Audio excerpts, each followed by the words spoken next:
Persimmon and cocoa pudding is a delicious dessert that combines the natural sweetness of persimmons with the richness of cocoa. Here's how to prepare it.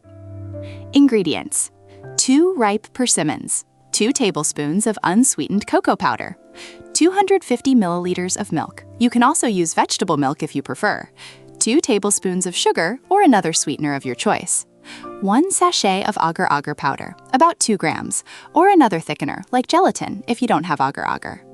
Preparation: start by cleaning the persimmons by removing the skin and any seeds inside. Blend the persimmon pulp until smooth. In a small pot, combine milk, unsweetened cocoa, sugar, and agar, and mix well with a whisk to avoid lumps. Place the pot over medium heat and continue stirring until the mixture begins to boil. Let it boil for 1 to 2 minutes to activate the agar. Remove the pot from the heat and incorporate the persimmon puree, stirring well to even out the mixture. Pour the mixture into pudding molds or a single container, depending on your preference. Let the pudding cool to room temperature before putting it in the refrigerator for at least 4 hours so that it completely sets. Once the pudding is well cooled and solidified, you can invert it onto dessert plates to serve. If you used individual molds, run the blade of a knife along the edges to help you unmold them.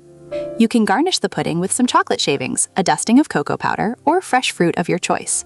Did you know? Persimmon is an autumn fruit rich in vitamins, especially vitamin A and C.